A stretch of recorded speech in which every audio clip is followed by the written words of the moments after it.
The velvet box snapped shut with a click that echoed the closing of a door on a life they had built.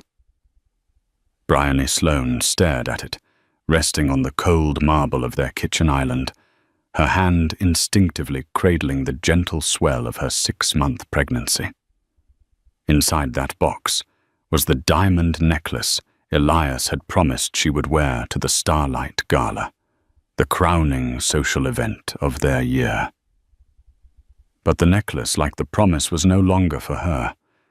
His words, clipped and devoid of warmth, still hung in the air between them, more chilling than the sterile minimalist design of their penthouse. "You're just not event-ready, Bryony. It's for the best." He had replaced her, his pregnant wife, for the sake of appearances. But he never could have imagined who would be holding her hand when she walked through those ballroom doors later that night.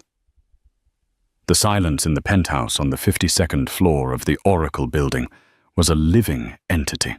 It breathed in the scent of expensive leather and Windex, and exhaled a profound, soul-crushing emptiness. Just minutes ago, it had been filled with Elias Faulkner's smooth, rationalizing voice, each word a carefully polished stone thrown at Bryony's heart. Bryony's reflection in the floor-to-ceiling windows showed a woman she barely recognized. It wasn't just the pregnancy which had softened her angles and brought a new, vulnerable curve to her body. It was the look in her eyes, a wounded disbelief. She and Elias had been a team. She was the quiet architect, whose eye for structure and foundation had helped him see the bones of a deal while he was the charismatic face of Faulkner and Davies real estate. The man who could sell a dream with a handshake and a dazzling smile. She had set aside her own promising career to support his meteoric rise, a sacrifice made gladly for the future they were building, for the child she now carried. "It's a business necessity," Soph, he'd said, adjusting the cuffs of his $1,000 shirt. He wouldn't look at her directly, his gaze fixed on his own handsome reflection in the chrome of the espresso machine. "We need to project a certain image. Power. Unencumbered energy. Roger Davies himself will be there. We're on the cusp of the big league." Unencumbered. The word had caught in her throat, tasting like poison. Is that what our baby is? Elias? An encumbrance. He'd finally turned his face a mask of practiced patience, the kind a parent uses on a difficult child. "Don't be dramatic. This is about one night. You're tired all the time. Your ankles are swollen. It's better for you to rest." He'd gestured vaguely at her stomach.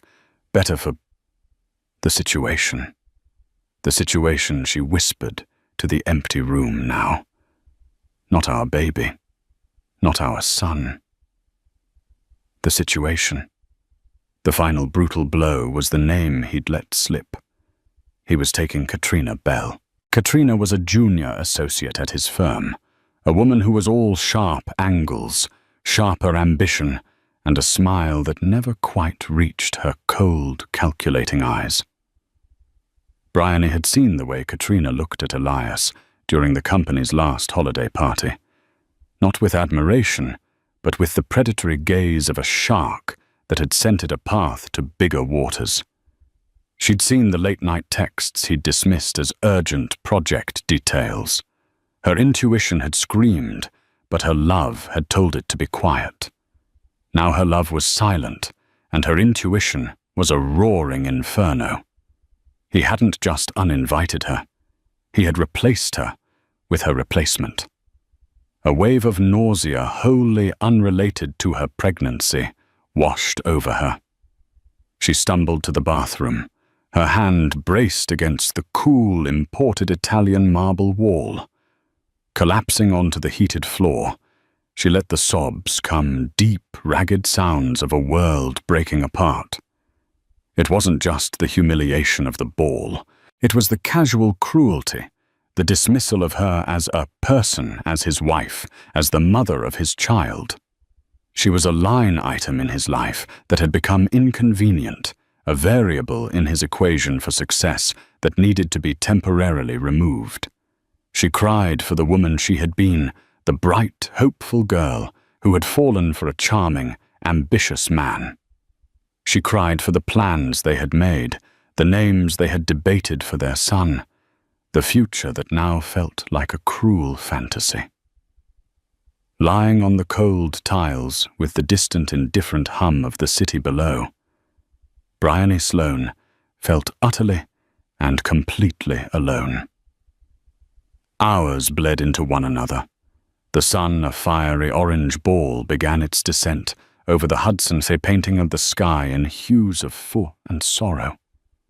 The light streamed into the penthouse, illuminating the dust motes dancing in the air, each one a tiny, forgotten promise.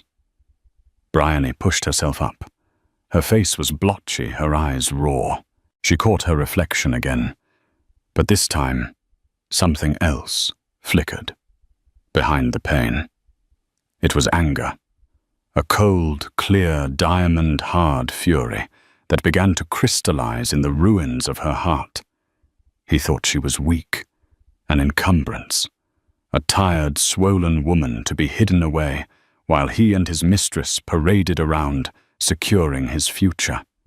He had underestimated her. He had forgotten who she was before she became Mrs. Elias Faulkner. He had forgotten the woman who could command a boardroom with a quiet presentation, the woman who could see the fatal flaw in a building's design from a single blueprint, the woman who had grit woven into her very soul. She walked back into the living area, her steps now steady. Her gaze fell upon her laptop sitting on a side table.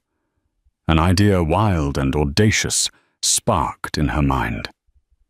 It was a long shot, a desperate gamble, armed with nothing but a memory and a sliver of professional pride. Years ago, before she had shelved her career, Bryony had run a small but innovative non-profit called Urban Canvas, focused on creating sustainable community-centric green spaces in neglected city areas. They were brilliant, but broke.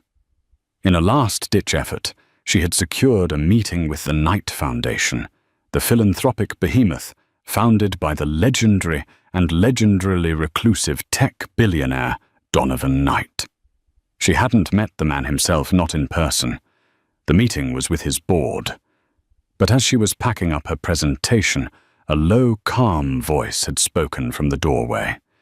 He was older, with eyes that seemed to see everything, and he was holding her proposal. It was Donovan Knight. He hadn't been on the schedule. He told her he'd watched her presentation via a live feed to his office. "Your vision is 20 years ahead of its time, Ms. Sloane," he had said, his voice resonating with quiet power. "The board is too conservative. They'll fund another hospital wing. It's safer." He handed her his private business card. It was thick black cardstock, with nothing but a name and a number. "The world will catch up to you eventually. When it does, or when you need a partner who understands that a foundation is meant to build the future, not just patch up the present, call this number. No assistants, no gatekeepers. Just me." She had kept the card, a memento of a dream that had almost been. She had never dared to use it. Until now. Her hands trembled as she pulled the card from a keepsake box in her old desk drawer. The number was stark against the black. This was insane. Calling one of the wealthiest men in the world on the night of a gala, he was sponsoring a gala her husband was attending with his mistress. What would she even say? She looked down at her belly, and her son gave a gentle kick as if in encouragement. This wasn't just about her pride anymore. This was about his future. A future with a mother who did not crumble, who did not hide. A mother who fought back. Taking a deep, shuddering breath, She dialed the number. It rang once. Twice. She was about to hang up her courage, failing, when the line connected. Knight. The voice was exactly as she remembered. Calm, direct, authoritative. Mr. Knight.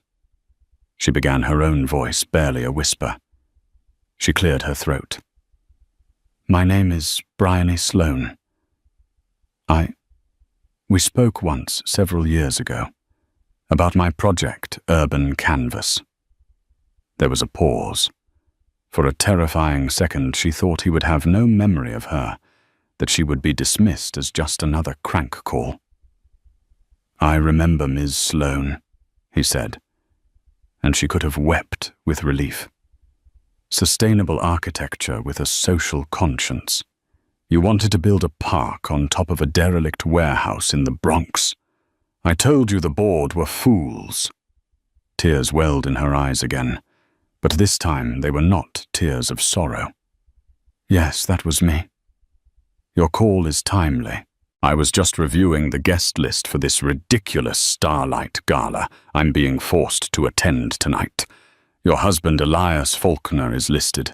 I assume you're calling to say you'll be joining him? The dam broke.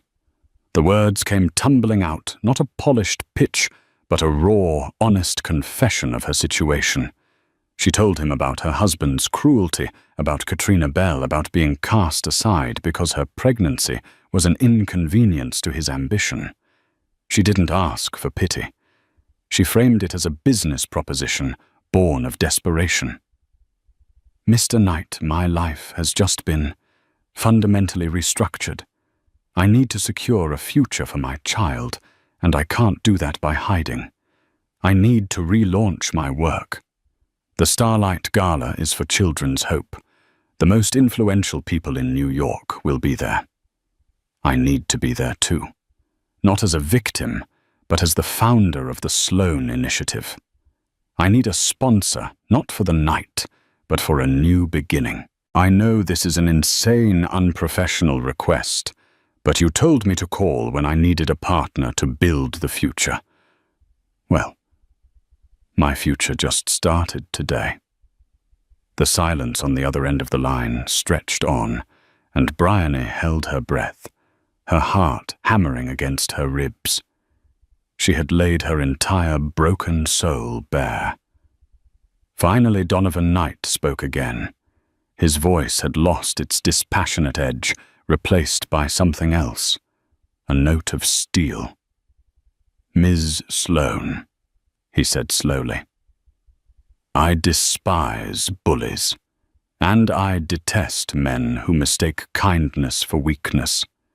Your husband is making a grave error tonight, but his error will be your opportunity. He paused.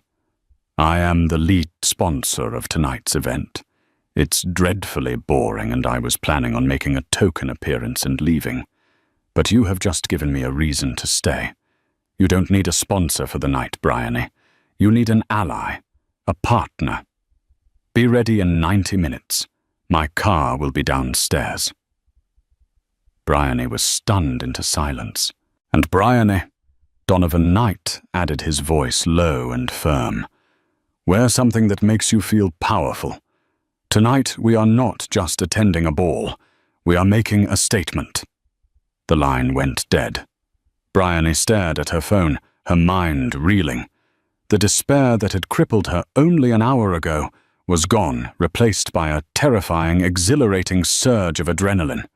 She was not just going to the ball. She was going to war. 90 minutes. It was an impossible timeline that paradoxically made everything possible. There was no time for doubt, no space for fear. There was only action. Bryony's first move was to walk into her and Elias's expansive walk-in closet. On one side hung Elias's meticulously organized rows of bespoke suits and designer shirts. On the other, her own wardrobe, which had recently trended towards comfortable maternity wear and elegant but safe choices. Her eyes scanned past them, searching for the powerful Donovan Knight had spoken of. Her gaze landed on a garment bag, at the very back, a purchase from a year ago she'd never had the nerve to wear. It was a gown by a couturier, known for dressing royalty and titans of industry, a deep emerald green silk that shimmered like a forest pool at midnight. She had bought it on a whim, a ghost of the audacious woman she used to be. It wasn't a maternity dress, but its empire waist design and flowing A-line skirt might just work. She slipped it on. The silk was cool against her feverish skin. It fit. Not perfectly, but beautifully.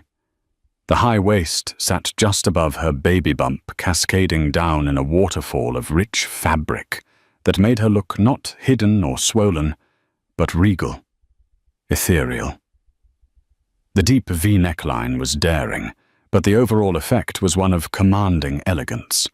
It was the armor she needed. Next, her jewelry box. Elias had bought her plenty of pretty delicate things over the years, tasteful but ultimately forgettable. She pushed them aside. Her hand closed around a piece her grandmother had left, her a stunning Art Deco necklace of platinum and onyx. It was bold, almost severe, a statement of strength and heritage. It settled perfectly against her collarbones, a stark, beautiful contrast to the soft green of the gown. As she worked, her phone buzzed. A text from an unknown number. "A team is on its way to your service entrance. They are from me. Let them in." DK. Minutes later, her service bell rang. Standing outside were a man and a woman, both dressed in discreet black. They were not stylists in the flashy reality TV sense. They radiated a quiet, formidable competence. Ms. Sloane, the woman who introduced herself as Lena, said with a small, respectful nod, "Mr. Knight sent us. I'm here for hair and makeup. My colleague George is here for security and to ensure your smooth exit." Bryony was floored. This was a level of operational efficiency she had only read about. She led Lena to the master bathroom, a space that now felt like a battleground being repurposed into a command center. Lena worked with a speed and precision that was mesmerizing. She assessed Bryony's face, her gown, her jewelry. "We're not hiding the pregnancy," Lena stated, more as a commander issuing an order than a stylist making a suggestion. "We are celebrating it. The glow is your greatest asset. We highlight that. Power and serenity." She used shades of gold and bronze on Bryony's eyes, making them look luminous and fierce. She sculpted her cheekbones, gave her a lip color that was a shade deeper than natural, suggesting a woman who was not to be trifled with. Her hair was swept up into a complex but graceful chignon that showcased the formidable lines of the onyx necklace and the elegant column of her neck. As Lena put the finishing touches on her, Bryony looked in the mirror.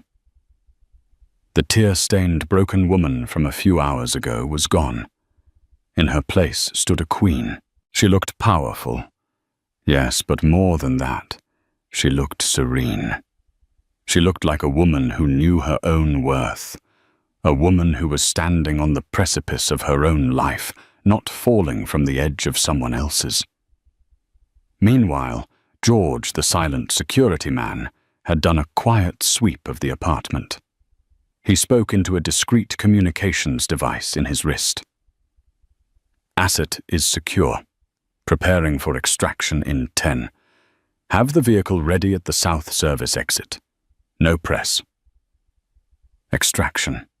Asset. This was Donovan Knight's world. It was a world of precision power and absolute control. A world away from Elias's sphere of flashy sales pitches and fragile ego. Just as Lena packed up her kit, Bryony's phone buzzed again. It was Elias. A picture message. It was him and Katrina posing in front of a mirror. He was in a perfectly tailored tuxedo, a smug, triumphant look on his face. Katrina was draped over him wearing a glittering, skin-tight silver dress. The diamond necklace was around Katrina's throat. The caption read, "Wish you were here. Having a great time." The cruelty was so blatant, so juvenile, it was almost laughable. A month ago, it would have shattered her. An hour ago, it would have made her sick. Now, looking at her reflection in the mirror, she felt a strange sense of pity for him. He was a boy playing king, completely unaware that a true power was about to enter the game. She didn't reply. She simply deleted the message. "It is time, Ms. Sloane," George said from the doorway. Lena gave her a final look. "You look magnificent," she said, and for the first time, a genuine smile touched her lips. "Go get what is yours." Bryony walked out of the apartment she had shared with Elias, not looking back. George led her down a service elevator, bypassing the grand lobby. As the doors opened into a private underground garage, a sleek black Bentley, the kind that whispers wealth rather than shouts, it purred silently. The driver, also in a discreet suit, held the door open. The interior of the car was a cocoon of silent luxury. As they pulled out into the city traffic, Bryony finally allowed herself a moment to breathe. The adrenaline was still coursing through her, but it was now tempered with a steely resolve. The car did not head straight for the Grand Plaza Hotel, where the gala was being held. Instead, it pulled up to a discreet ivy-covered brownstone in the West Village. George opened her door. "Mr. Knight will join you here. He prefers to avoid the main entrance scrum." The door to the brownstone opened before she reached it, revealing Donovan Knight. He was taller than she remembered, dressed in a classic, exquisitely cut tuxedo.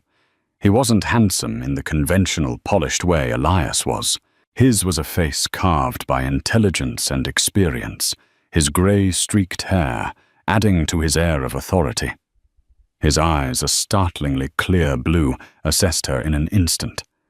He took in the gown, the necklace the determined set of her jaw. A slow smile of approval spread across his face. "Ms. Sloane," he said, his voice a low rumble of satisfaction. "Bryony, you look like a woman who can build empires." "I intend to," she replied, her voice steady. He offered her his arm. "Good, because we are about to lay the first brick." He led her inside, not to a drawing room, but to a high-tech office. A massive screen on the wall showed a live feed of the gala's entrance. The red carpet was a frenzy of flashing cameras and reporters. "Standard reconnaissance," Donovan explained, gesturing to the screen. "Know the terrain before you enter the field." He pointed to a figure on the screen. "There. That's Roger Davies, your husband's boss. A man who respects only two things, money and power. He is currently talking to Senator Michelson, a key figure on the Urban Development Committee." He was giving her a battlefield briefing. He wasn't treating her like a scorned wife needing a white knight. He was treating her like a general, and he was her strategist. They watched for a few moments as Elias and Katrina made their grand entrance. The cameras swarmed them. Elias was in his element, preening, soaking in the attention. Katrina looked thrilled, clinging to his arm, the stolen diamonds glittering under the flashbulbs. "He's peacocking," Donovan observed, a note of disdain in his voice. "He believes this is his moment of triumph. He has no idea that he is merely the opening act." He turned away from the screen to face her fully. His expression was serious. "Now for our terms of engagement. Tonight, you are not my date. You are my business partner. We are here to announce the relaunch of your vision, backed by the full weight of the Knight Foundation." I am not rescuing you, Bryony. I am investing in you. The revenge is simply a serendipitous byproduct. He picked up a sleek black portfolio from his desk and handed it to her. A preliminary proposal for the Sloan Initiative. I had my team draft it this past hour. It outlines a seed funding of $5 million to begin feasibility studies on 3 of your original urban canvas projects. It is real. It is effective immediately. Bryony opened the portfolio. Her hands trembled as she read the words. It was her dream, not just reviewed, but magnified, empowered. Tears pricked her eyes. I don't know what to say. Don't say anything, he said gently. Just succeed. That will be thanks enough. He glanced at his watch. They have just begun the cocktail hour. The key players are all inside. Shall we? He offered her his arm again. This time, when she took it, it felt different. It was no longer the arm of a rescuer. It was the arm of a partner, an ally. As they walked towards the door, Bryony felt the last vestiges of the victim fall away from her. She was not Elias Faulkner's discarded wife. She was Bryony Sloan, founder of the Sloan Initiative, and she was about to make her entrance. The Grand Plaza's ballroom was a testament to obscene wealth. Chandeliers dripping with crystals the size of fists hung from a gilded ceiling, casting a warm golden glow over the city's elite. The air hummed with the murmur of 1,000 conversations, the clinking of champagne flutes and the distant strains of a string quartet. This was Elias Faulkner's natural habitat, the glittering pond in which he was determined to be the biggest fish. And, for the first hour, he was. With Katrina Bell on his arm, a sparkling accessory that validated his sense of virility and power, Elias moved through the crowd with the practiced ease of a master salesman. He shook hands with bankers, laughed with tech bros, and shared a conspiratorial whisper with a city councilman. Katrina, for her part, played the role of the adoring partner flawlessly. She laughed at the right moments, touched his arm with possessive reverence, and angled her body so the stolen necklace caught the light for every society photographer. Elias, darling, Roger Davies is looking over. Katrina murmured, her voice a purr. He's with Senator Michelson. This is your chance. Elias's heart gave a little flutter of ambition. Davies was the silver-haired kingmaker of Faulkner, and Davies, a man whose approval he craved with a desperate hunger. He straightened his bow tie, plastered on his most confident smile, and steered Katrina towards them. Roger, Senator, Elias boomed, extending a hand. A magnificent evening for a worthy cause. Roger Davies, a man with eyes like chips of granite, gave him a curt nod. Faulkner, good of you to come. And this is... His gaze flickered over Katrina, appraising and dismissive. Katrina Bell, Elias said smoothly. One of our brightest rising stars at the firm. I see. Davies said, his tone suggesting he saw a great deal. But before the awkward silence could curdle, a sudden hush fell over the section of the ballroom nearest the grand entrance. The low hum of conversation faltered. Heads began to turn one by one, like dominoes falling in a line. A wave of whispers rippled through the crowd, growing from a murmur to a palpable buzz. Every phone that had been discreetly tucked away was suddenly raised cameras pointing towards the arched doorway. Elias, annoyed at the interruption, turned to see what the commotion was about. And then his world stopped. Framed in the magnificent archway, bathed in the light of the chandeliers, stood Bryony. His Bryony. But it was not the Bryony he had left crying in their penthouse. This was not the tired, comfortable woman he had deemed not event-ready. This was a goddess. The emerald green of her gown was a slash of vibrant life in a sea of black tuxedos and glittering but safe dresses. The onyx at her throat was a declaration of war. Her pregnancy was not a flaw to be hidden, but a source of radiant power, making her seem both formidable and divine. She was breathtaking, and she was holding the hand of Donovan Knight, not just standing next to him, not on his arm, in a polite, formal gesture. Her hand was held firmly, protectively in his. It was a gesture of profound intimacy and partnership that screamed volumes more than a simple public appearance. Donovan Knight, the billionaire phantom, the man who never attended these events for more than a fleeting moment, was standing there looking at Bryony with an expression of deep, undisguised admiration. Elias's smile froze on his face, a rictus of horror. The blood drained from his head, leaving a roaring sound in his ears. This was impossible. This was a nightmare. How did she even know Donovan Knight? Katrina's grip on his arm tightened, her perfectly manicured nails digging into his bicep. "Elias, what the hell is that?" she hissed, her voice tight with panic. "That's your wife." Roger Davies's granite eyes widened almost imperceptibly. He looked from Elias's shocked face to the radiant vision at the door and back again. The contempt that had been simmering just below the surface of his expression now bloomed into full-blown disdain.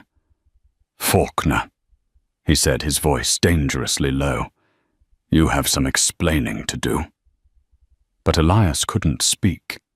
He could only watch as Donovan Knight led Bryony into the room. The crowd parted for them as if they were royalty. The people Elias had been so desperate to impress were now tripping over themselves to catch Knight's eye, their gazes flicking from the billionaire to the stunning woman at his side, raw curiosity and admiration on their faces. The string quartet seemed to falter. The society photographers, who had been content snapping pictures of B-list celebrities and wannabes, now swarmed towards the entrance, their flashes creating a blinding, strobing wall of light. Donovan guided Bryony towards the center of the room, his hand never leaving hers. He moved with an unhurried gravitational pull, the true center of power in the ballroom. He paused to greet Senator Michelson, completely ignoring Elias and Roger Davies, who stood frozen just a few feet away. "Senator," Donovan said, his voice carrying easily in the now quieter room. "A pleasure. I want to introduce you to my new partner. This is Ms. Bryony Sloan, the founder of the soon-to-be relaunched Sloan Initiative." He used her maiden name. The cut was so deep, so precise, Elias felt it like a physical blow. Senator Michelson, a man Elias had been trying to get a meeting with for 6 months, beamed at Bryony. "Ms. Sloan, an absolute honor.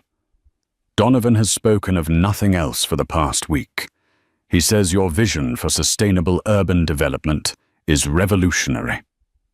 We must talk." Elias's mind fractured. Spoken of nothing else for the past week. This wasn't a last-minute arrangement. This was a plan, a coordinated strategic demolition of his entire world. He finally found his voice, a strangled, pathetic sound. "Bryony." She turned to him. Her eyes, luminous and powerful, met his. There was no hatred in them, no anger, just a calm, cool pity that was infinitely more devastating.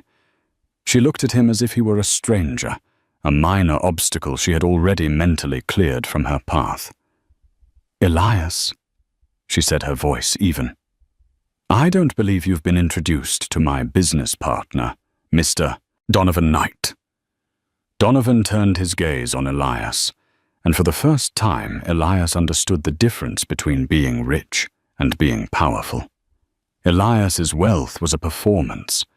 Donovan's power was a fundamental state of being. Knight's blue eyes were like ice. "Mr. Faulkner," Donovan said, his voice a quiet blade, "I believe you are acquainted with Miss Sloane." He glanced down at Katrina, his eyes sweeping over the diamond necklace. "A lovely piece. I trust the original owner won't be wanting it back." Katrina flushed a deep mottled red, her hand instinctively flying to her throat.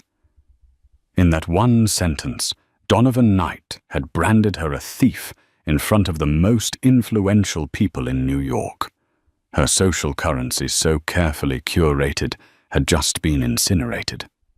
Before Elias could stammer out a response, the gala's host, a famous news anchor, stepped up to the main microphone on the stage.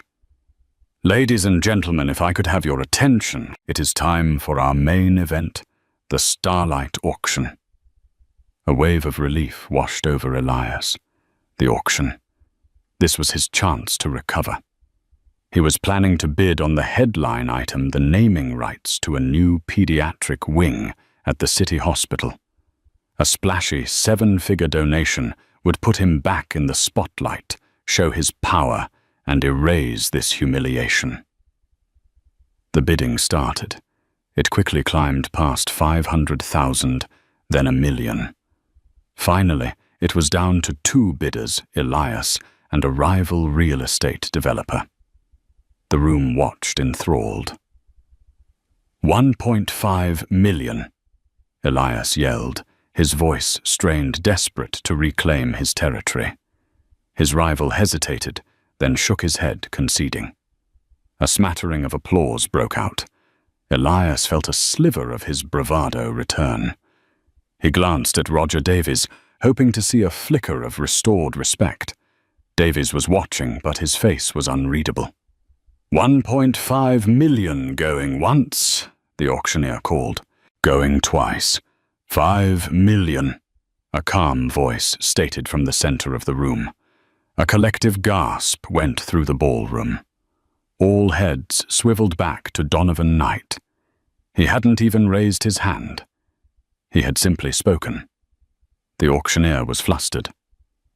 I have $5 million from Mr. Donovan Knight." Elias felt like he had been punched in the gut. He couldn't compete with that. He was finished. But Donovan wasn't done. He held up a hand for silence. "And," he announced, his voice resonating with authority, "the Knight Foundation will of course be funding the new pediatric wing. But my $5 million bid tonight is for something else. It is the initial seed money to launch a vital new enterprise I am proud to be partnering with, an initiative that embodies the spirit of tonight's gala, investing in a better future for our children." He turned and smiled at Bryony, a smile of genuine pride. "Ladies and gentlemen, this donation officially launches the Sloane Initiative under the brilliant leadership of its founder, Bryony Sloane." The room exploded in applause, louder and more genuine than any before. It wasn't just applause for a generous donation. It was the sound of a new star being born. Roger Davies was clapping, a slow, calculating smile now on his face as he looked at Bryony with newfound respect. Senator Michelson was patting her on the shoulder. The city's power players were surrounding her, congratulating her, wanting a piece of her. She was the center of the universe, and Elias Faulkner was a ghost standing on the edge of the void, watching the life he had thrown away, being crowned. Katrina had already vanished from his side, slipping away into the crowd like the wraith she was.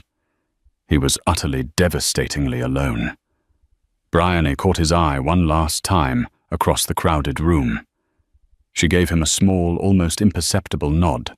It wasn't a nod of triumph or malice. It was a nod of dismissal. A final goodbye. Then she turned back to her new life, her hand held securely in Donovan Knight's, her face illuminated by the brilliant, blinding light of her own future. The fallout from the Starlight Gala was not a slow burn. It was a detonation. By the time the last of the champagne had been drunk, and the limousines had spirited away the city's elite, Elias Faulkner's social and professional life lay in smouldering ruins. The story was simply too delicious, too perfectly archetypal for the high society ecosystem to ignore. He left the ball alone, a phantom drifting through the dregs of a party that had only hours before felt like his coronation. Katrina had texted him a single venomous message: "You're a fraud. Lose my number," before he'd even made it to the valet. The terse finality of it was like a slap. His so-called friends, the men and women whose favor he had so carefully cultivated, now averted their eyes, melting into the dispersing crowd whenever he approached.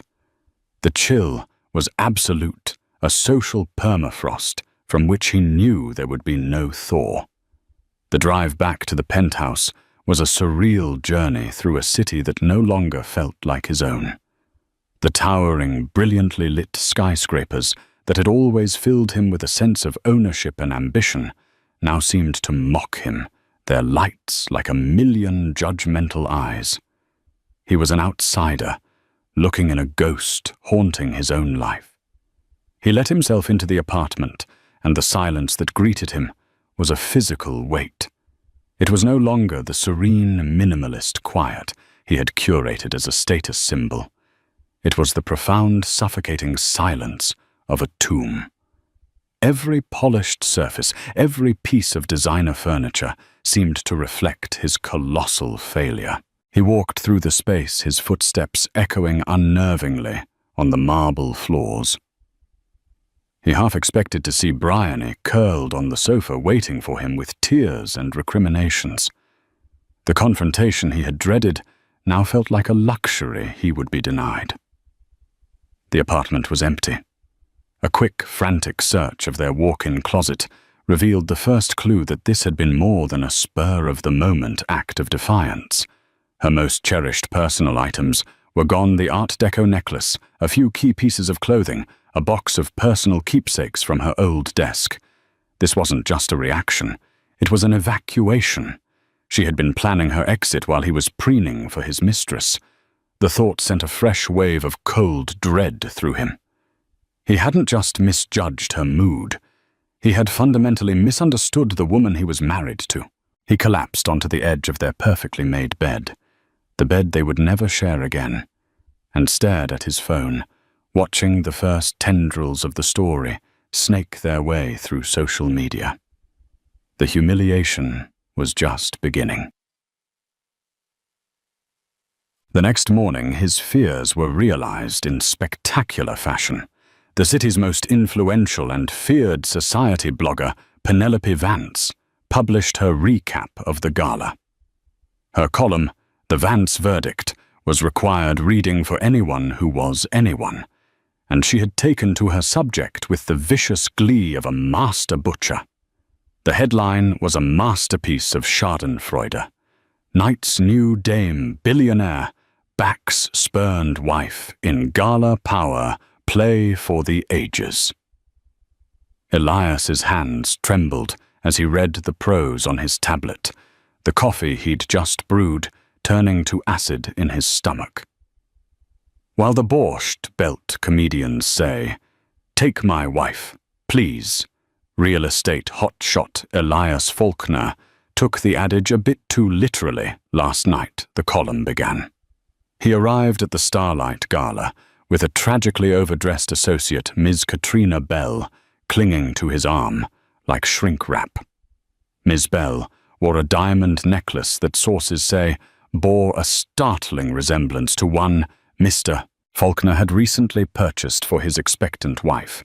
A bold choice, to be sure, but the real drama began when the doors swept open to reveal the very wife he'd left at home, the radiant and regal Bryony Sloane. Penelope Vance went on to describe Bryony's entrance in breathless detail, calling her gown a column of emerald defiance, and her demeanor the serene calm of a woman who knows she's already won.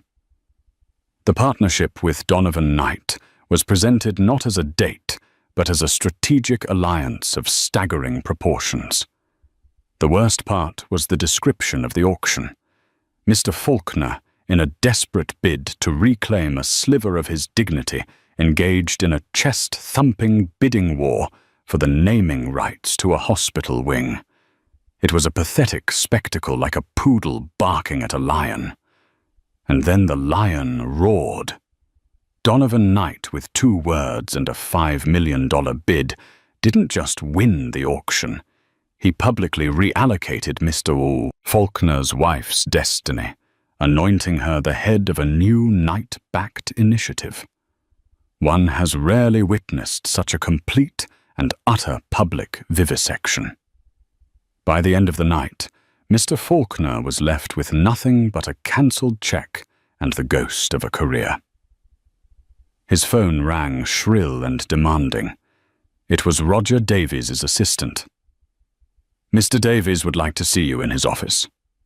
"Now." The tone was arctic, promising an execution. The walk from the elevator to Davies' office was a gauntlet of shame. Heads ducked behind computer monitors. Conversations ceased as he passed. He was a dead man walking. When he entered the top-floor office, the view of Central Park was obscured by drawn blinds plunging the room into a corporate twilight. Davies was standing by the window, his back to the door.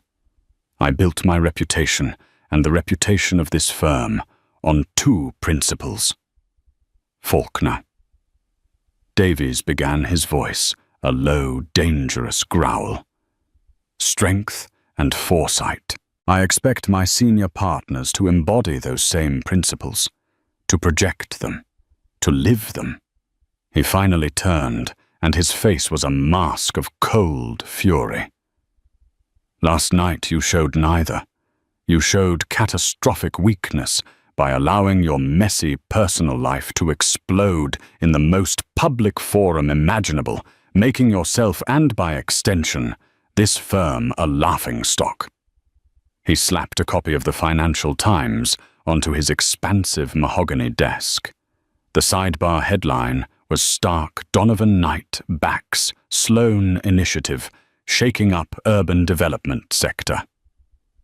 "But that's not your greatest sin." Davies continued, his voice dropping even lower. "Your greatest sin was a complete, unforgivable, and bankrupting lack of foresight. Donovan Knight doesn't make investments. He builds kingdoms. He alters landscapes. And you fool, you handed him a queen. You had a direct, intimate line to a woman he clearly values, a woman of vision, a woman who is now his strategic partner. And you were too blind, too arrogant, too stupid to see her worth.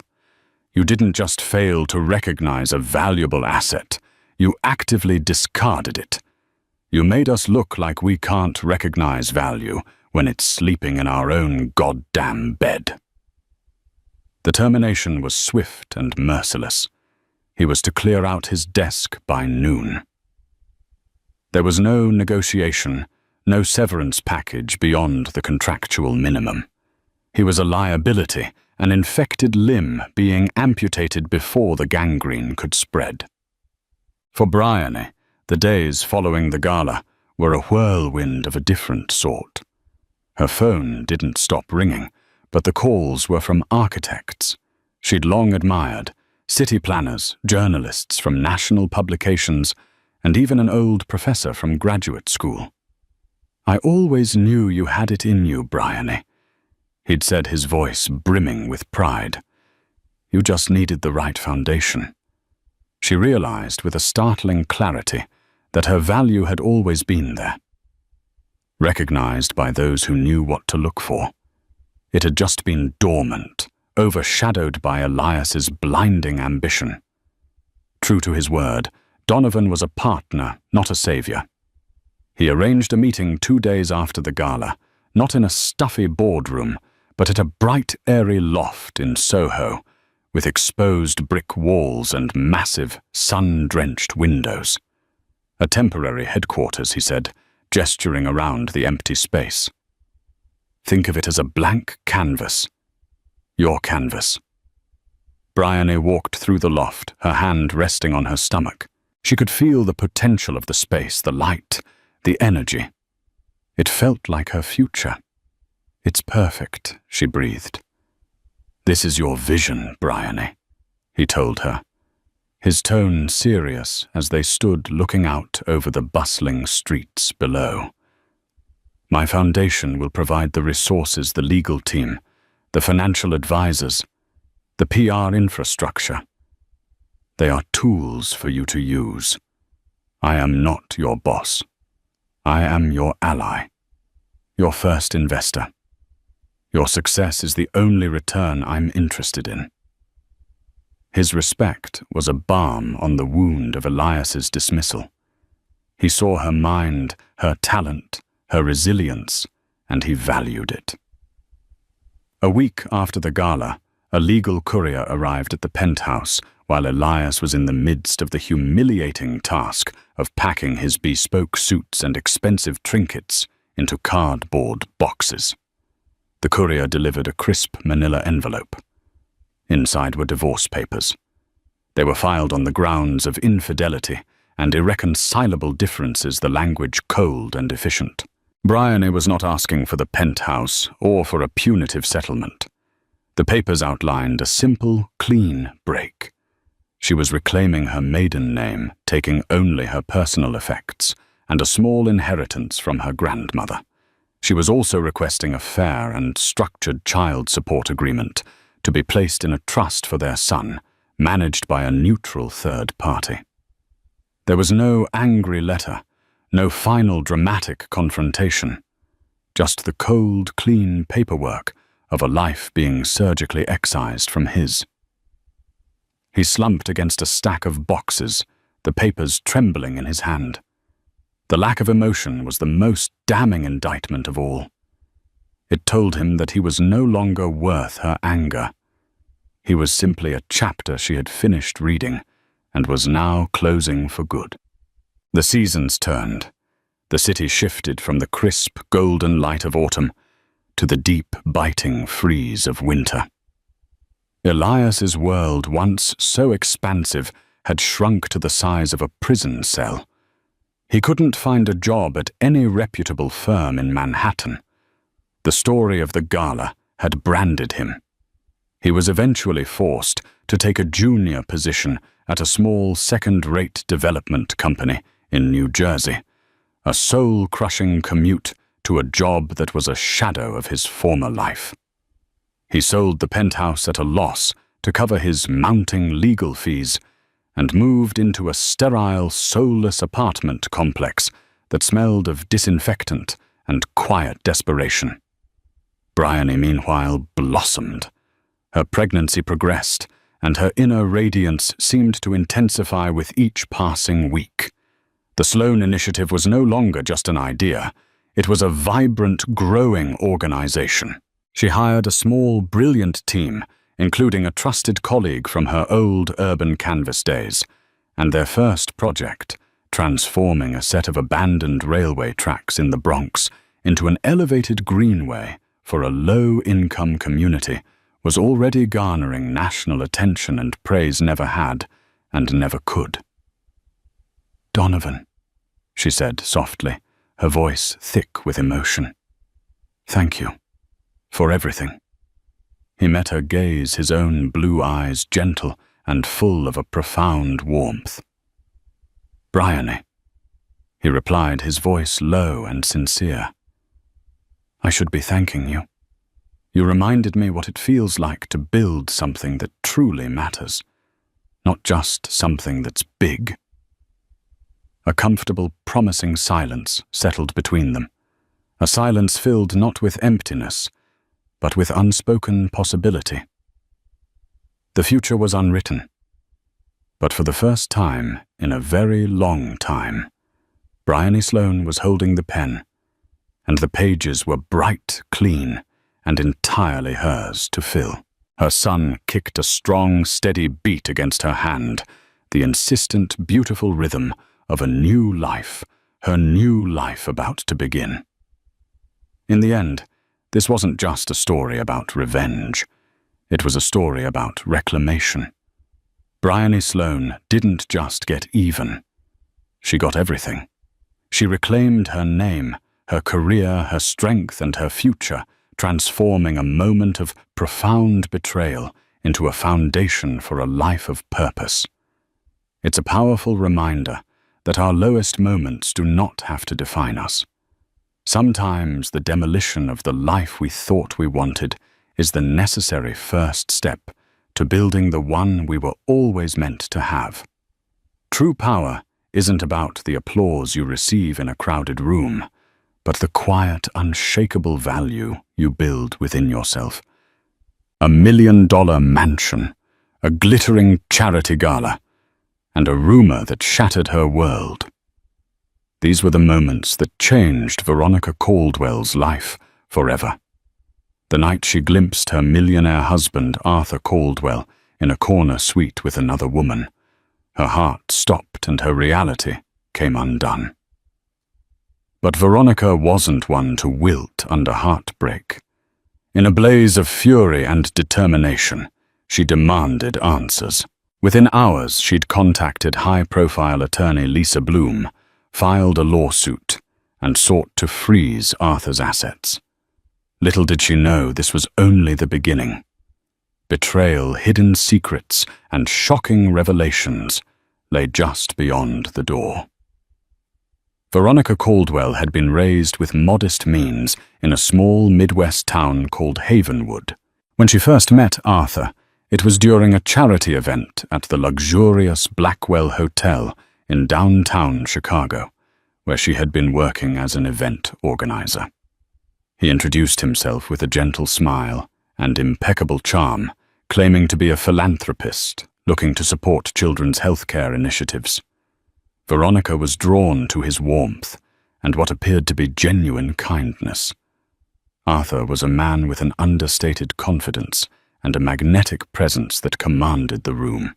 After weeks of casual dates, mostly at public places like art galleries, fancy brunch spots, and one memorable evening at the Chicago Symphony, Veronica found herself swept into Arthur's extravagant world. Diamonds, fine wines, designer gowns. These were all new to her. Yet, despite the sudden wealth and whirlwind romance, Arthur always seemed open and attentive, making her feel truly seen. But those early days were a stark contrast to what Veronica discovered that fateful evening at the Caldwell mansion. The estate, perched on 10 acres just outside the city, boasted a lush garden, a private lake, and a breathtaking view of the skyline. Arthur often hosted lavish fundraisers there, inviting everyone from local politicians to Hollywood celebrities. At one such event, Veronica, now Mrs. Caldwell for nearly 3 years, noticed her husband had slipped away from the main gathering. When he didn't return, she went searching. She passed the rose garden, circled around the pool house, and eventually found herself outside the upstairs study. A strange giggle echoed through the hallway. With her hand trembling on the doorknob, she peeked inside. There, under the glow of a crystal chandelier, Arthur's arms were intimately wrapped around a woman Veronica had never seen before. Her world cracked in an instant. In that moment, Veronica felt her entire body go numb. She wanted to burst through the door, confront them both, and demand answers. But something stopped her. Instead, she crept backward, heart-hammering tears stinging her eyes, until she found her way back downstairs. She needed to breathe. She needed to think. Throughout the rest of the evening, she maintained her composure with an otherworldly grace she never knew she possessed. She greeted guests engaged in polite conversation, forced laughter when required. The man she believed was her loving husband eventually reappeared, guiding that same mystery woman around the party, with a dazzling smile on his face. Veronica watched from a distance. Her mind spiraled, replaying his affectionate gaze, the gentle way he pressed a hand to the woman's back. The reality settled in. Arthur Caldwell, her beloved husband, was having an affair right there in their home. The next morning, Veronica woke early, exhausted but resolute. She needed clarity, so she confronted Arthur the moment he walked into the breakfast lounge. He greeted her with a casual kiss on the cheek, as if nothing had happened. But Veronica could see the flicker of panic in his eyes when she slid her phone across the marble table, showing him a candid photo she'd managed to snap of him and his companion the night before.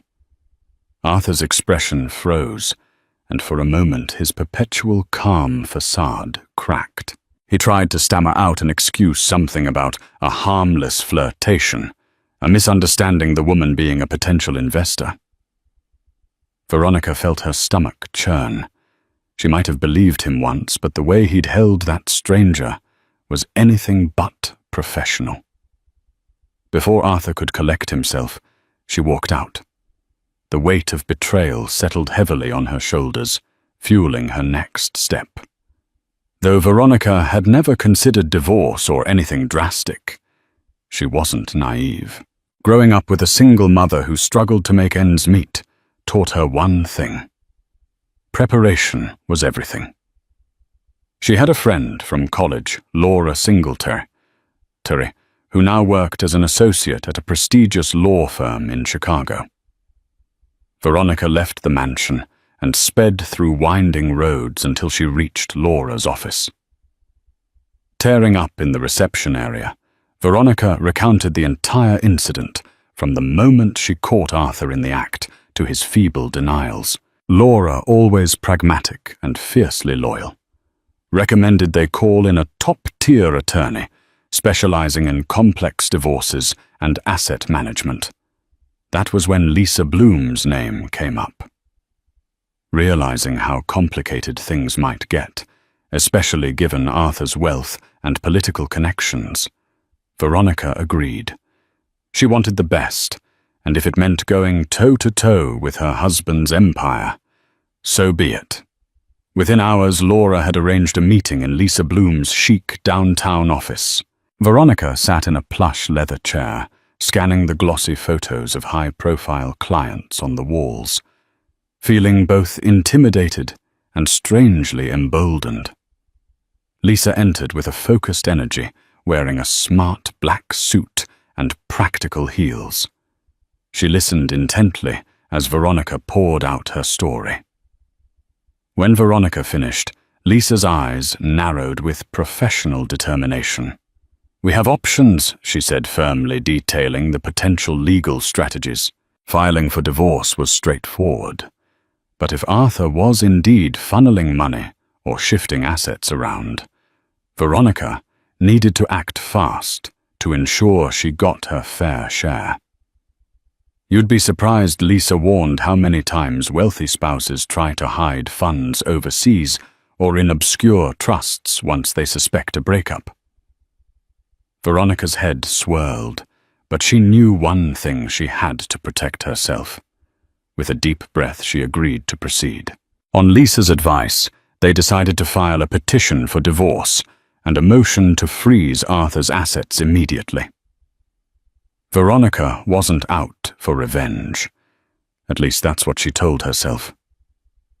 But she'd poured her heart into the marriage, invested her life in supporting Arthur's philanthropic endeavors. She wasn't about to be left with nothing if he decided to vanish half his fortune before the ink on the divorce papers dried. The legal process began with a flurry of phone calls, paperwork, and discreet investigations into Arthur's financial dealings. Veronica felt both liberated and terrified.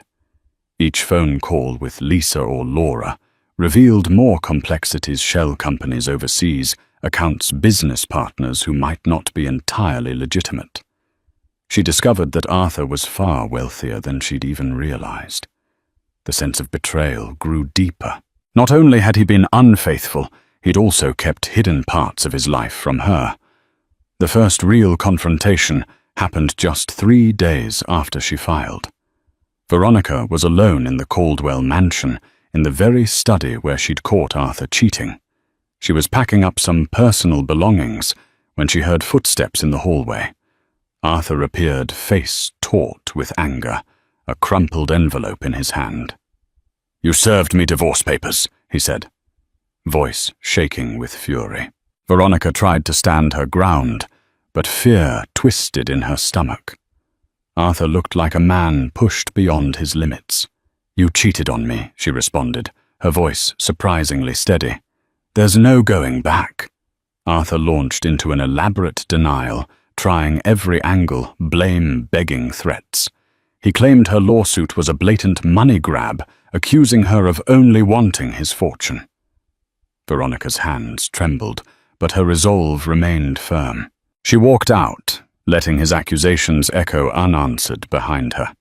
News of the divorce filing spread through Chicago's high society in a matter of hours. Rumors swirled at country clubs, upscale boutiques, and charity luncheons. Veronica's phone buzzed non-stop with messages from so-called friends and acquaintances. Some offered fake sympathy fishing for juicy details. Others criticized her, whispering that she was a gold digger, trying to ruin poor Arthur Caldwell. Public opinion seemed divided. Arthur had a long-standing reputation as a philanthropic hero, especially for his donations to children's hospitals. Many found it hard to believe he could have engaged in an affair, let alone hidden a labyrinth of assets. Veronica's quiet heartbreak was overshadowed by the scandal of the lawsuit as tabloids and gossip columns exploded with sensational headlines. Millionaire mogul's marriage meltdown, Arthur Caldwell's dirty secrets. Veronica felt exposed, betrayed not just by Arthur, but by the so-called friends who relished in her downfall. In the midst of this media storm, Veronica found unexpected allies. One evening, she received a call from Deborah Knight, a long-time patron of the arts. Deborah and her husband had been close to Arthur and Veronica, but Deborah confessed that she had witnessed odd financial dealings over the years. She'd never said anything before, not wanting to stir the waters. Deborah offered to share what she knew about Arthur's suspicious transactions. Things like off-the-record property deals and shell corporations set up in the Caymans. "I'm not proud of staying silent," Deborah said, "but I'm willing to help if it means stopping him from hurting more people." Veronica felt a surge of gratitude, relieved that she wasn't alone. Perhaps she realized some in their circle were more than superficial partygoers. They were individuals of conscience, willing to support her in this legal and emotional minefield. Meanwhile, Arthur's legal team swung into action. They filed a countersuit, claiming Veronica had violated prenuptial agreements Veronica never even remembered signing. Supposedly, these documents limited her claim on his estate and required her to keep certain marital disputes private. Arthur's lawyers accused Veronica of defamation, insisting she had tarnished his public image by speaking to the press. The pressure was immense. Paparazzi camped outside Veronica's new apartment, in a modest downtown building, snapping photos whenever she left to meet Lisa Bloom. Journalists hounded her mother for interviews, digging into every aspect of her past. And swirling amid it all were questions about the mystery woman. Who was she, and what role did she play in Arthur's business? Empire Lisa advised Veronica to keep a low profile. But Veronica realized that the more she tried to hide, the more the tabloids conjured false narratives about her. As depositions and court hearings loomed, Veronica discovered a new layer of deceit. A friend with contacts in city government hinted that Arthur was planning to transfer significant capital to a secret bank account in Switzerland. Furious and frightened, Veronica relayed this information to Lisa. If that transfer happened before the asset freeze took effect. Veronica might lose the financial security she sought, making it nearly impossible to claim what was legally hers. Lisa moved swiftly, filing motions and lobbying the judge for an emergency hearing to freeze Arthur's assets immediately, citing the risk of asset dissipation. It was a bold move and an unprecedented one. In that jurisdiction, usually these matters took months to settle, and judges were reluctant to freeze someone's finances without irrefutable evidence. But the potential for fraud was too great to ignore. The showdown in court was set, and tensions soared to new heights. Standing outside the courthouse with cameras flashing and reporters shouting questions, Veronica felt her heart pounding like a bass drum. She spotted Arthur exiting his black luxury sedan across the street, flanked by his high-powered legal team. He offered the crowd a tight-lipped smile. The hearing room was surprisingly small, adorned with old wood paneling and a single American flag by the judge's bench. Veronica sat beside Lisa Bloom and Laura, her hands trembling beneath the table. Arthur's attorney, a seasoned litigator named Bradley Fisher, exuded confidence as he argued that there was no credible evidence Arthur was hiding assets. But Lisa had prepared meticulously. She presented emails from Deborah Knight, referencing suspicious accounts, photographs of Arthur's confidential files, and even a recorded phone conversation provided anonymously that hinted at Arthur's intention to offload millions in real estate. The judge listened intently, scowling as he leafed through the documents. After 2 hours of tense testimony and fervent arguments, the judge leaned forward. He reprimanded Arthur's team for lack of transparency and expressed concern about the possibility of undisclosed financial maneuvers. Mr. Caldwell, the judge, intoned voice, echoing in the silent chamber. The evidence is concerning. Therefore, pending further investigation, I'm granting the motion to temporarily freeze your primary liquid assets. A stunned hush fell over the courtroom. Veronica couldn't breathe. She glanced at Arthur, whose face blanched, eyes flashing with outrage. He whispered something to his attorney before storming out. In the hallway, reporters bombarded Veronica with questions. Though her heart hammered, she kept her statement brief. I have confidence in our judicial system and believe the truth will come out. The cameras captured her every word, broadcasting the image of a determined woman refusing to back down against a powerful millionaire. That night, Veronica returned to her apartment and found an envelope slipped under her door. Inside was a letter from an anonymous source typed in neat block letters. It warned her of imminent threats, suggesting that Arthur might retaliate in ways beyond legal maneuvers. She felt her blood turn cold, recalling stories of wealthy tycoons who went to extreme lengths to preserve their fortunes. Terrified, she showed the letter to Lisa Bloom the next morning. Lisa looked alarmed. I'll hire a private security consultant, she said. This might just be a scare tactic, but we can't take any chances. Veronica reluctantly agreed. A small team of security professionals began monitoring her building's entrance, and she was advised to vary her driving routes. She felt like she was living in a crime thriller rather than a divorce dispute. But if Arthur was truly desperate, who knew what he might do next? In an effort to regain some normalcy, Veronica decided to pay a visit to her mother, Marianne Parker, back in Havenwood. She arrived in the sleepy town at dusk, seeking solace in the familiar. The small house with peeling white paint stood as a warm reminder of simpler days. Marianne opened the door with teary eyes and enveloped her daughter in a hug. Inside over cups of mint tea, Veronica confided everything about Arthur's affair, the lawsuit and the mounting threats. Marianne listened quietly. Sadness etched across her face. I always felt there was something too perfect about Arthur, she admitted. You deserved someone honest, someone who didn't hide behind $1 million smile. Despite the comfort of her mother's presence, Veronica's mind couldn't rest. She knew she couldn't stay in Havenwood for long. Court dates and 1,000 unanswered questions awaited her back in the city. Returning to Chicago, Veronica discovered Arthur had unleashed a new wave of attacks. Publicly, he insisted Veronica was psychologically unstable, citing episodes from her past, a flat-out lie he'd likely fabricated. A swarm of reporters camped outside her apartment, speculating about her mental health. Friends called in confusion. Some even scolded her for dragging Arthur's name through the mud.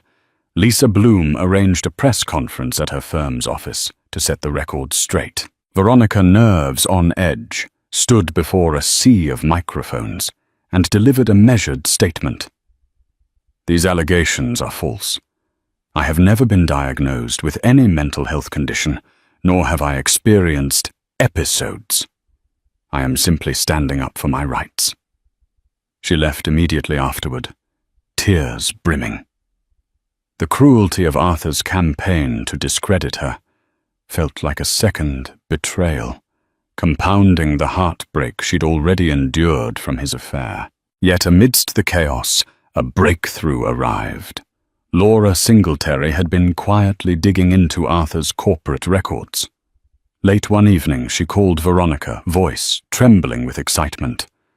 "I've found something big," she whispered. "Arthur's name is tied to shell companies that own multi-million-dollar condos in Dubai, plus a luxury yacht in Monaco, assets he never declared." Veronica's heart pounded. If this was true, it could strengthen her case immeasurably. The existence of hidden foreign properties would prove Arthur's efforts to conceal wealth. Laura promised to pass the information to Lisa Bloom so they could present it at the next hearing. That night, Veronica scarcely slept. Though the revelations were disturbing, they also gave her a spark of hope. Every new piece of evidence chipped away at Arthur's untouchable facade. Perhaps she wasn't fighting an impossible battle after all. Maybe, just maybe, truth would prevail. At the subsequent hearing, Lisa Bloom filed additional motions to freeze all international assets tied to Arthur Caldwell. Predictably, Arthur's team fought back, denying any wrongdoing. Bradley Fisher produced alleged independent audits, claiming no hidden holdings existed. But Lisa seized on Laura's evidence bank statements, property registrations, and even pictures of Arthur cruising on the very yacht he claimed he didn't own. The judge, now wary of Arthur's denials, allowed more time for forensic accountants to comb through the labyrinth of financial documents. He extended the asset freeze, broadening its scope to include any property or account where Arthur Caldwell was a beneficiary. A hush fell over the courtroom as the judge spoke those words. Arthur looked like he'd swallowed glass. Outside, Veronica exhaled a shaky sigh of relief. With each legal victory, she felt the grip of Arthur's power loosening, though she knew the fight was far from over. In the weeks that followed, Veronica wrestled with her emotions. The love she once felt for Arthur lingered like a phantom ache. She couldn't deny that they'd shared good times charity galas, where she felt proud of his generosity, heartfelt moments spent planning a future together, evenings gazing at the lake from their bedroom window. But that Arthur seemed like a distant memory now. The man threatening her in court, undermining her reputation, and brazenly lying about hidden assets was a stranger. She tried to remember when she'd first noticed cracks in their relationship. Maybe it was when he started taking more business trips without explanation, or when he began making grand promises but never followed through. Despite the pain, Veronica steeled herself. This was the path she'd chosen, and she would see it through. She wasn't just fighting for money. She was fighting for her dignity, her self-respect. One afternoon, as Veronica reviewed documents in Lisa's office, a knock at the door startled them both. A young paralegal walked in, looking visibly shaken. "Mr. Caldwell's attorneys just served a subpoena for your personal diaries and journals," she said, handing over a stack of papers. Veronica felt her cheeks burn. She had never kept a detailed diary, but the attempt to pry into her private thoughts was alarming. Lisa read through the subpoena, her expression turning grim. "They're trying to build a narrative that you're emotionally unstable and vindictive," she explained. "We'll file a motion to quash this, but it's a reminder of how far Arthur is willing to go." A wave of indignation washed over Veronica. It wasn't enough for Arthur to cheat and lie. He wanted to scour her most personal moments, all for the sake of destroying her credibility in court. That evening, Veronica retreated to her apartment, bolting the door against the world. She sank onto the couch, hugging a throw pillow, feeling utterly drained. A year ago, her life was filled with optimism plans for children, philanthropic projects, even the possibility of expanding their charitable foundation. Now she was mired in depositions, asset traces, and vicious public speculation. She closed her eyes, recalling the last words her mother spoke before she left Havenwood Hold. "Onto your truth, Veronica.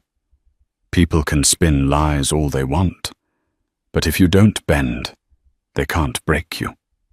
She repeated those words like a mantra. Finally, summoning her courage, Veronica opened her laptop and typed out a statement of her own. She decided to speak directly to the press, carefully, and with Lisa's oversight. She would reveal the facts as she knew them. No embellishments, just the stark truth of Arthur Caldwell's betrayal. The next morning, Veronica's statement was published in several reputable outlets, including the Chicago Tribune. She wrote plainly about discovering Arthur's affair, about the suspicious financial behavior, and about her desire for a fair divorce settlement. Nothing more, nothing less. She didn't mention the intimidation tactics or the threatening letter. Instead, she let the evidence of hidden assets speak for itself. Almost immediately, social media lit up. To Veronica's relief, a growing number of voices expressed sympathy and support, condemning Arthur's actions. Over time, the narrative shifted slightly. People began to see beyond the tabloid's sensational headlines and question the philanthropic image Arthur had so carefully cultivated. Arthur's PR machine fired back, releasing a glossy interview in which he insisted he was the victim of a vindictive spouse. But for the first time, people seemed less inclined to believe him. As the divorce case neared its most critical stage, Veronica's nights were haunted by nightmares, Arthur towering over her gavel in hand, banishing her to a life of isolation and poverty. She'd wake in a cold sweat, gasping for air, only to find herself alone in her tiny apartment. Yet each day she donned her armor of resolve and faced new legal challenges. She sat through excruciating depositions, endured the scorn of Arthur's attorneys, and battled the relentless swirl of public gossip. Each time, Arthur tried to twist facts or smear her character. Lisa produced evidence that steadily eroded his defenses. Slowly, methodically, the puzzle pieces were coming together. The yacht in Monaco, the condos in Dubai, the secret Swiss account. Veronica could almost see the day she'd stand victorious in court, the day she'd reclaim her life and her pride. Then came an unexpected twist. A woman named Juliana Martinez reached out to Lisa's office claiming to be Arthur's former personal assistant. Nervous and hesitant, she confessed she had direct knowledge of Arthur's illicit dealings. Juliana said she could provide concrete proof emails, bank transfers, phone call recordings. But she was scared. Arthur had once threatened to ruin her career if she ever turned on him. Veronica and Lisa arranged a discreet meeting at a small cafe on the outskirts of the city. Juliana arrived looking over her shoulder as if she expected Arthur to materialize at any moment. She produced a folder stuffed with documents. "He made me sign NDAs," Juliana whispered. But I can't keep quiet anymore. Not after what he did to you." Flipping through the folder, Veronica's eyes widened at the incriminating details transfers from Arthur's main company to offshore accounts. This could be the smoking gun they needed. The next day, Lisa Bloom filed new motions with this fresh evidence. Arthur's attorney, Bradley Fisher, tried to dismiss Juliana's testimony as the ramblings of a disgruntled ex-employee. However, the authenticity of the documents was quickly verified by forensic experts. Suddenly, Arthur found himself cornered. As tensions mounted, rumors circulated that Arthur was considering an out-of-court settlement. He feared a lengthy trial would expose more of his secrets, tarnishing his carefully maintained image beyond repair. Yet Veronica couldn't shake the feeling that he was stalling, waiting for an opportunity to strike back or shift funds one last time.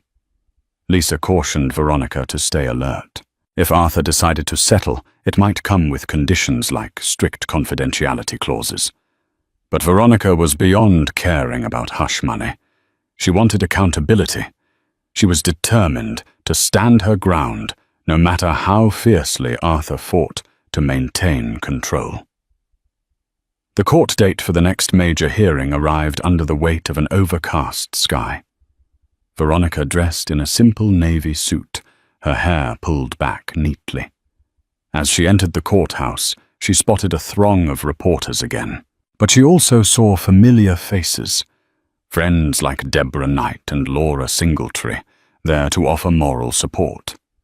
Even her mother was in the crowd, holding Veronica's hand briefly before she stepped into the hearing room. Arthur was already inside, pacing near the defense table. His skin looked pale, and his eyes brimmed with a jittery anger. When proceedings began, Lisa systematically presented the newly obtained documents from Juliana Martinez. The judge examined them, asked questions, listened to both sides. By midday, it was clear the court had seen enough to suspect significant financial impropriety. Arthur's team requested a recess to consult privately. The tension in the room was palpable. During the recess, Arthur surprised everyone by approaching Veronica in the hallway. He held his hands up in a gesture of surrender. "We don't need to fight like this," he said, voice low. "We can work out an arrangement."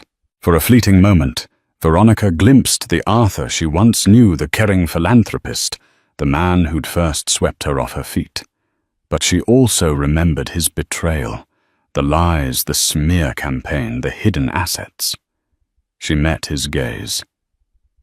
"We could have Arthur," she replied, "but you made it impossible." He swallowed hard and reached into his pocket, pulling out a handwritten note. "My settlement offer," he said, thrusting it at her. Veronica took it, scanning the figures. It was a substantial sum, enough to ensure she'd live comfortably for the rest of her life. But it came with a catch, a strict non-disclosure agreement about his affairs. Veronica's heart pounded as she read the terms. She could end this war now. No more court battles. No more invasive questions. No more paparazzi. But she'd have to bury the truth, pretend the affair and the underhanded asset hiding never happened. She'd be free financially, but gagged morally. When she looked up, Arthur's expression was calm, almost smug. He assumed she would jump at the chance to walk away from the drama. She shook her head slowly, handing back the note. "I can't," she said. "I won't be silenced." Anger flared in his eyes. He snatched the paper and stormed off. Veronica watched him go, shaky but resolute. Perhaps turning down that money was foolish, but she realized something vital. She needed justice, not just a payout. She walked back into the courtroom, prepared for whatever was next. The hearing resumed, and the judge pressed both sides for clarity. Lisa Bloom reiterated the evidence, the affair, the financial duplicity, the intimidation attempts. Bradley Fisher tried to undermine Juliana Martinez's credibility, but each time Lisa countered with another piece of corroborating evidence. Eventually, the judge announced his ruling on the temporary measures. The asset freeze would continue and expand to include any account or property discovered during the ongoing investigation. Moreover, the judge suggested that if further wrongdoing was uncovered, Arthur Caldwell could face criminal charges for fraud or perjury. A gasp rippled through the courtroom. Arthur sat rigid, staring straight ahead. Veronica's pulse throbbed in her ears. She knew this was a monumental victory, yet it felt surreal. She'd gone from a naive event organizer to a woman standing on the verge of defeating one of the city's most influential figures. Outside, the press ambushed them again. Arthur rushed past, ignoring the barrage of questions. Veronica stood with Lisa Bloom at her side, delivering a concise statement. "I'm grateful the court has taken steps to protect my rights. The truth is what matters most here." She retreated to a nearby cafe, adrenaline still surging. Laura and Deborah joined her, exchanging hugs and tearful smiles. "You did it," Deborah said softly. "You really stood up to him." But Veronica couldn't bring herself to fully celebrate. The final trial was still ahead, and she knew Arthur wouldn't back down easily. There were still details to unearth, more secrets that could emerge. And beyond the legal struggle, she also had to heal personally from the betrayal, from the public scrutiny, from the collapse of the life she once believed was perfect. For now, though, she savored a small taste of triumph. Over the next few weeks, forensic accountants kept uncovering evidence of Arthur's deceptive practices.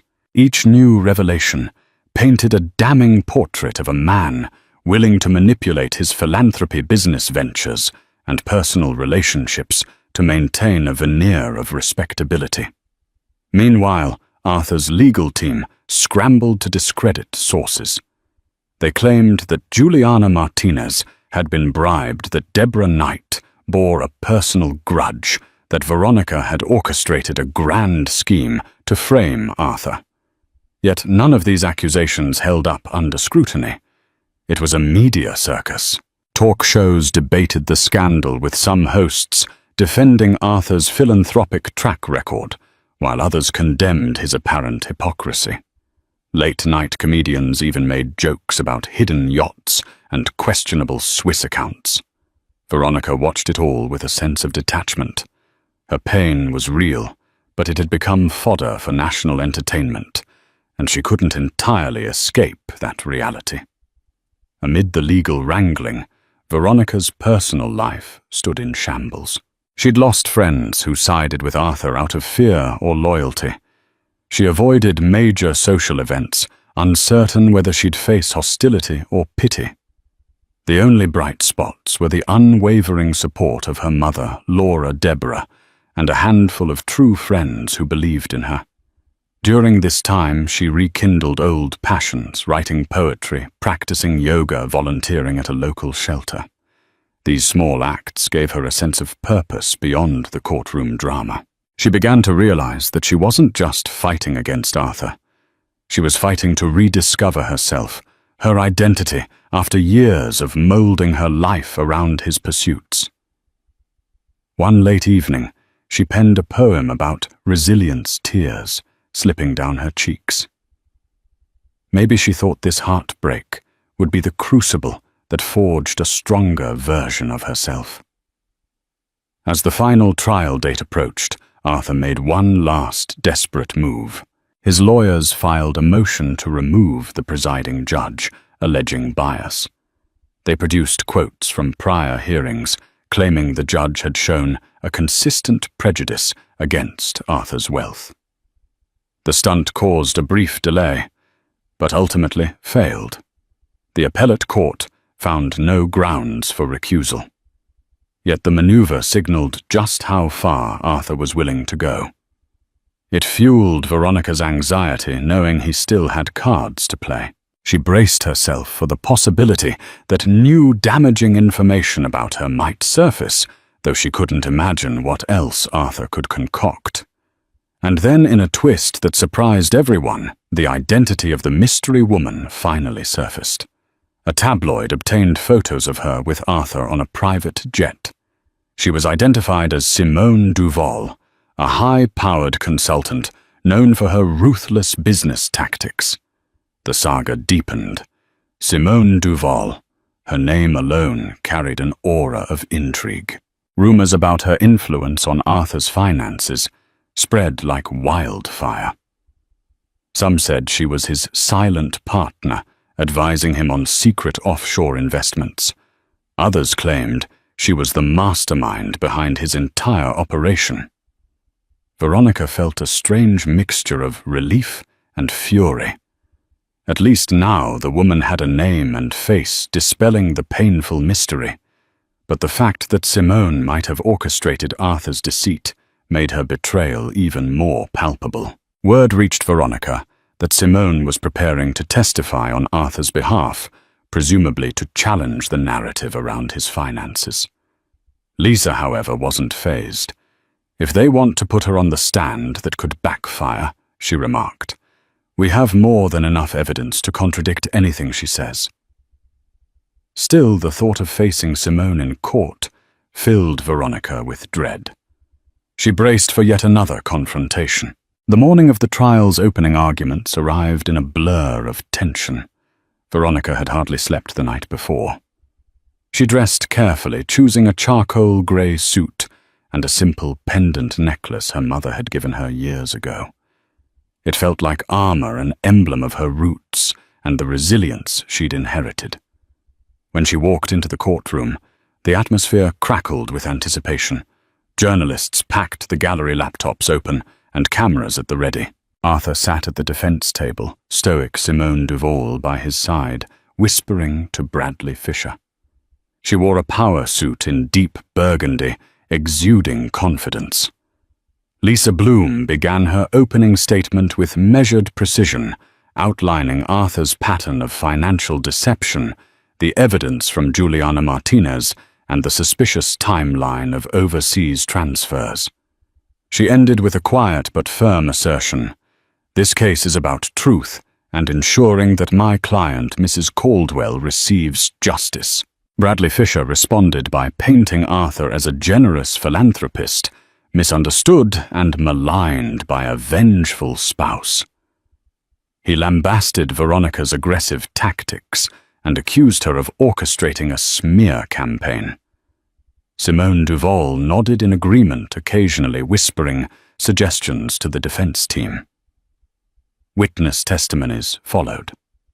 Deborah Knight took the stand describing the suspicious activity she'd witnessed. Juliana Martinez testified next, her voice trembling, but her story consistent and damning. She detailed how Simone Duval guided Arthur in transferring funds to obscure accounts. She even provided dates and account numbers. The defense tried to poke holes, questioning Juliana's credibility and highlighting her departure from Arthur's employment on strained terms. Yet each jab felt insufficient against the weight of the physical documents she provided. The tension was palpable as the gallery hung on every word, searching for cracks in the narratives. Then it was Simone Duval's turn to take the stand. The courtroom stilled as she stood up, every eye fixed on her striking figure. She wore a sleek burgundy pantsuit and a calm, collected expression, as though the entire proceeding was just another boardroom pitch. With practiced poise, she walked to the witness box and sat folding her hands in her lap. Her voice, when she began, was crisp, authoritative, and free of any trace of guilt. "I am a business consultant," Simone stated. "I was hired by Mr. Caldwell to advise on international expansion strategies. At no point did I assist him in hiding assets or in misleading anyone, including his wife." Lisa Bloom, seated beside Veronica, leaned forward slightly, noting Simone's deliberate choice of words. The air in the room shifted. This wasn't just testimony. It was a performance. Simone continued denying all allegations. She dismissed the email referencing avoiding scrutiny as a misunderstood industry phrase. It referred to competitive market analysis, she claimed. Nothing to do with the divorce. Veronica sat motionless, eyes locked on Simone. Every denial felt like a slap. This was the woman who'd stood in their home, whispered in Arthur's ear, guided him through the maze of deceit. The audacity of her confident denials made Veronica's stomach churn. Lisa approached the podium for cross-examination. "Ms. Duval, let's go over the timeline," she began. Tone calm, but sharp. "You were in frequent communication with Mr. Caldwell in the weeks leading up to his wife's discovery of hidden assets." "Correct. Yes," Simone said. "We were working on a new investment vehicle in the Middle East." Lisa clicked her remote, and the courtroom screen flickered to life, displaying a series of emails, many of them between Simone and Arthur.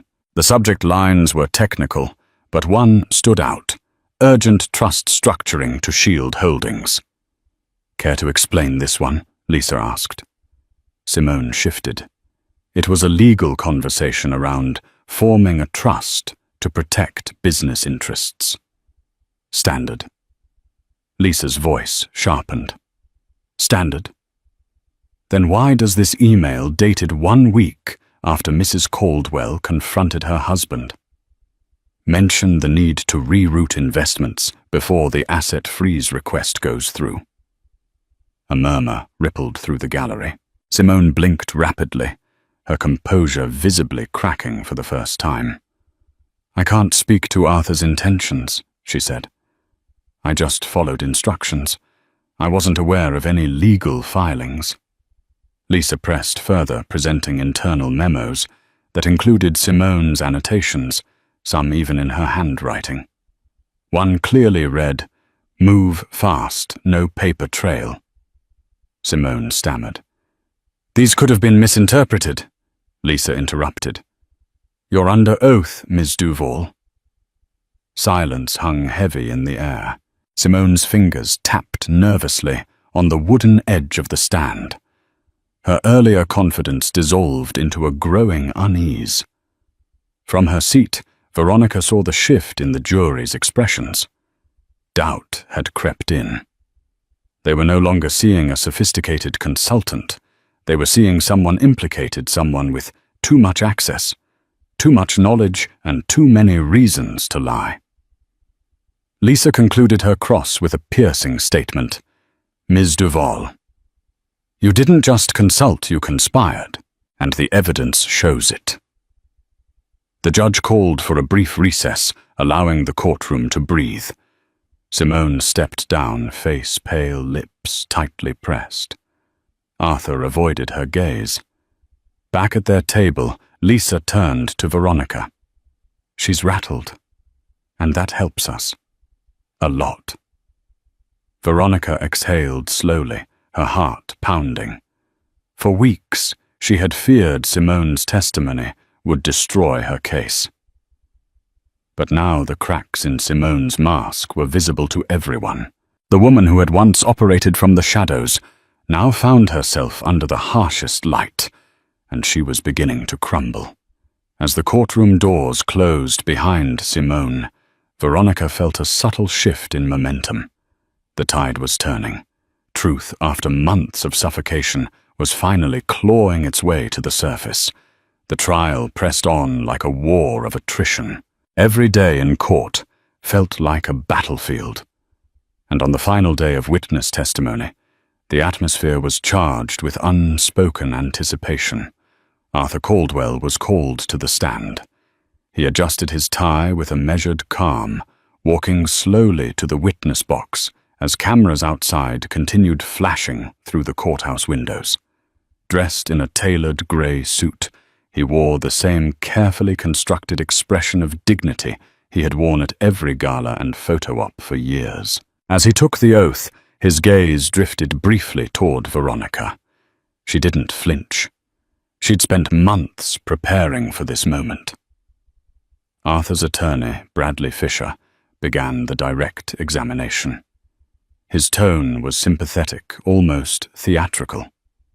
"Mr. Caldwell," he asked, "can you explain your business dealings that have been so harshly scrutinized in recent weeks?" Arthur spoke with the calculated grace of a politician. "I run a multifaceted business empire. It involves us in multiple countries, countless accounts, and teams of advisors. I never intended to hide anything from anyone, least of all my wife." He sighed dramatically. "If there were errors, they were administrative, not malicious. I trusted consultants like Simone Duval to handle financial logistics. I regret not monitoring everything more closely." To the untrained ear, he sounded credible, even remorseful, but Veronica saw the familiar flicker in his eyes, manipulation, wrapped in polished charm. Then came the moment everyone had been waiting for. Lisa Bloom stood, her legal pad in hand, and walked toward the witness box. "Mr. Caldwell," she began, "do you deny threatening Juliana Martinez with professional retaliation if she exposed your financial arrangements?" Arthur stiffened. "Absolutely. I never threatened anyone." Lisa nodded, flipping through documents. "So this voicemail." She clicked a button on her laptop. "Isn't your voice." The courtroom filled with Arthur's unmistakable tone, harsh and low. "You don't want to make enemies out of people who pay your salary. Think about your future." Gasps broke out. Arthur's face turned a shade paler. "That was taken out of context," he stammered. Lisa didn't blink. "Was this also taken out of context?" She held up a printout of an email chain between Arthur and Simone, discussing offshore accounts. One line from Arthur read, "Move the money before she gets the courts involved." Arthur hesitated again. "I was referring to a business restructuring, not hiding funds from my wife." Lisa tilted her head. "And the timing one day, after Mrs. Caldwell confronted you about your affair. That's coincidence." The pressure mounted with every question. Arthur began to unravel, not dramatically, but in subtle, telling ways. He blinked more often. His answers came slower. He glanced toward Simone for reassurance, but she kept her eyes locked on the table. Lisa's final question silenced the room. "Mr. Caldwell, you've portrayed yourself as a victim of media attacks, of betrayal by employees, even of your wife. But isn't the truth far simpler? You cheated. You lied. You hid millions. And now you're trying to rewrite the narrative because you got caught." Arthur's mouth opened, then closed. The room waited, but no defense came, not even from Bradley Fisher, who quietly shuffled his notes. As Lisa returned to her seat, she whispered to Veronica, "We just tipped the scale." Closing arguments followed swiftly. Lisa spoke with quiet confidence, weaving a clear and damning story from the months of evidence and testimony. "This is not about bitterness," she said. "It's about betrayal, about truth, about accountability." Bradley tried one last time to recast Arthur as a flawed but generous man. He invoked Arthur's charity work, his reputation, and even his emotional turmoil. But the energy in the room had shifted. Outside, reporters lined the courthouse steps. Arthur exited first, walking briskly past flashing cameras, face tight. Simone trailed behind him, stone-faced and silent. Veronica emerged moments later, flanked by Lisa and Laura. She didn't speak to reporters that day. She didn't have to, because by now, the world had started to see through Arthur Caldwell, and it was Veronica's truth they believed. The courtroom buzzed with low murmurs as everyone waited for the judge to return with his written decision. The tension in the air felt as thick as fog. Veronica sat in the front row, flanked by Lisa Bloom and Laura Singletary. Her hands were cold, despite the warmth of the courtroom clenched tightly in her lap. Across the room, Arthur sat rigid, jaw-clenched, Simone Duval by his side. Their polished exterior remained intact, but Veronica could see the stiffness in Arthur's movements, the subtle tells of a man expecting defeat. Rain trickled down the tall courtroom windows as the judge finally entered. The room fell into silence, broken only by the shuffling of papers and the occasional cough. The judge adjusted his glasses, cleared his throat, and began to read from a printed sheet. After reviewing the substantial volume of evidence, including financial documents, email communications, testimony from key witnesses and cross-examinations presented by both parties, this court finds that Mr. Arthur Caldwell willfully concealed marital assets in an effort to deprive Mrs. Veronica Caldwell of her lawful share in divorce proceedings. A quiet gasp escaped from somewhere in the gallery. Veronica inhaled sharply, eyes locked on the judge as he continued. Furthermore, the court acknowledges a pattern of coercion, intimidation, and manipulation directed at Mrs. Caldwell and at third-party witnesses. These actions are incompatible with the obligations of good faith expected in legal proceedings. The judge paused, glanced over his reading glasses at Arthur, then continued. Accordingly, the court grants Mrs. Caldwell a divorce under terms favorable to her. She shall be awarded a comprehensive settlement that includes ownership of the couple's Chicago estate, a significant share of Mr. Caldwell's disclosed and undisclosed assets, as verified by forensic investigation, and continued protection under the asset freeze until all hidden accounts are accounted for. Arthur's eyes narrowed, lips pressed into a bitter line. Simone looked stunned, her face pale. The judge wasn't done. In addition, he said firmly, "This court is forwarding evidence of potential financial fraud and perjury to the state attorney's office for further investigation." That final sentence landed like a bomb. A ripple of shock spread across the room. Reporters scrambled for their phones. Arthur's posture collapsed ever so slightly, the image of power slipping away in real time. Veronica sat frozen, overwhelmed by a whirlwind of emotions. Relief, justice, vindication, and a strange, sudden weightlessness. After everything, the betrayal, the threats, the humiliations, she had won. Lisa leaned toward her and whispered, "We did it. And he's not just exposed, he's vulnerable." The judge concluded the hearing with a nod and a stern reminder for both parties to comply with post-trial reporting. Then he stood and left robe flowing behind him. As the room stirred to life, Arthur rose, muttering something to his attorney. He refused to look at Veronica. Simone followed him out like a shadow, no longer whispering instructions, no longer in control. Veronica remained seated a moment longer, soaking it all in. The cameras were already swarming outside, and she knew the questions would come. But this moment, this one right here, was hers.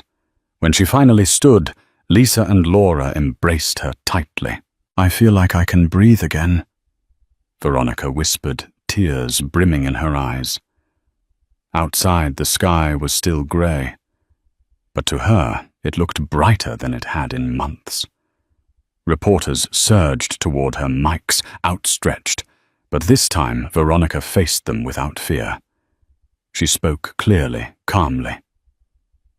"I'm grateful the court recognized the truth. This was never about vengeance, it was about justice, about refusing to be silenced." She didn't need to say more. Her poise, her strength, and the verdict said it all.